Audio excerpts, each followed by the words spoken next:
Professor, você tocou aí num ponto importante, né, em relação a essa questão do próprio Biden. A gente tem aí algumas informações, o próprio Donald Trump, ele já teria anunciado que no dia 15 ele vai fazer um pronunciamento importante, né, muita gente fez a leitura de que seria aí o lançamento realmente da campanha dele para as próximas eleições, porém, eu vi agora no The Guardian aí, muitos republicanos já fazendo uma pressão para Donald Trump adiar esse anúncio de candidatura e esperar realmente, né, a conclusão dessas eleições aí de meio de mandato nos Estados Unidos, definir pelo menos também a parte do Senado, que a Geórgia vai ter uma outra eleição só em dezembro, por conta, né, do número bem apertado ali dos dois candidatos, praticamente um empate técnico, então adiando para 6 de dezembro esse outro turno aí das eleições lá na Geórgia, e aí muitos republicanos orientando ali, aconselhando, segundo The Guardian aí, aconselhando Donald Trump a adiar, né? Ainda não há nenhuma informação oficial por parte do Donald Trump se ele vai realmente adiar ou não esse anúncio, se seria exatamente o anúncio da candidatura dele, mas só que sabemos que era algo muito importante. E logo em seguida, a gente já viu uma própria movimentação do Biden já também falando, olha, eu posso me candidatar novamente, preciso conversar com a minha família. Enfim, a gente está vendo aí que acho que essas eleições podem realmente trazer aí um norte, né, para a disputa presidencial. Eu queria entender um pouquinho da sua visão, se você acha que realmente Trump pode sair prejudicado por conta desses resultados e não ter essa vantagem tão grande assim como se esperava que os republicanos teriam. Você sabe que aparentemente, né, é atribuída a ele a frase de que se os republicanos ganharem era por causa dele, se eles perderem não é por causa dele, né? Então,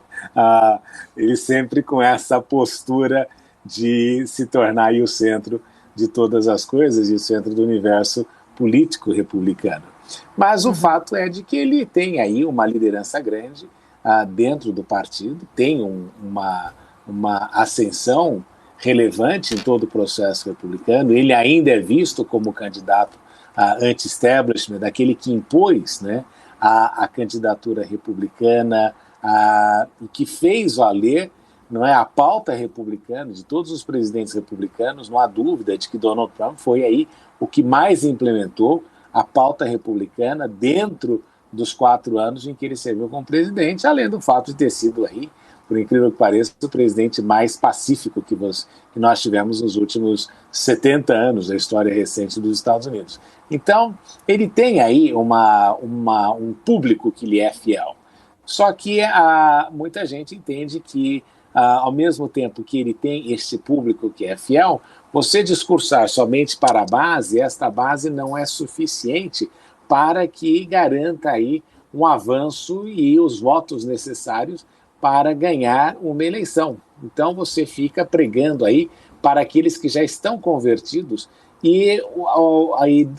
conforme a pregação você não consegue amealhar novos eleitores para o Partido Republicano. Embora, reconheça-se, eles provavelmente terão aí a maioria na Câmara de Deputados e ganharão aí a maioria. O Senado é que está aquela confusão de que a gente não sabe o que vai acontecer. Mas a realidade dos fatos é de que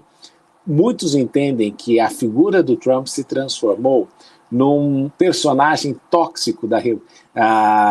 em que aqueles que de alguma forma estão próximos a ele podem aí se tornar também tóxicos e também perder. Então, o problema todo nesse processo eleitoral, viu, Paula, é saber o quanto que o Trump efetivamente está agregando para o partido. E o fato de pedirem para ele segurar um pouco o anúncio é porque justamente isto pode fazer com que, uma vez que ele anuncie, a própria Geórgia, em sua movimentação política, que é aquela que vai ter o segundo turno ali para a eleição de senadores, pode criar aí um fenômeno anti-Trump e, com isto, perderem a maioria que eles necessitam ter para controlar o Senado dos Estados Unidos, né? Aquele famoso número 51. Mas você vê que o eleitorado chega dividido, o Senado está dividido, a Câmara de Deputados está dividida,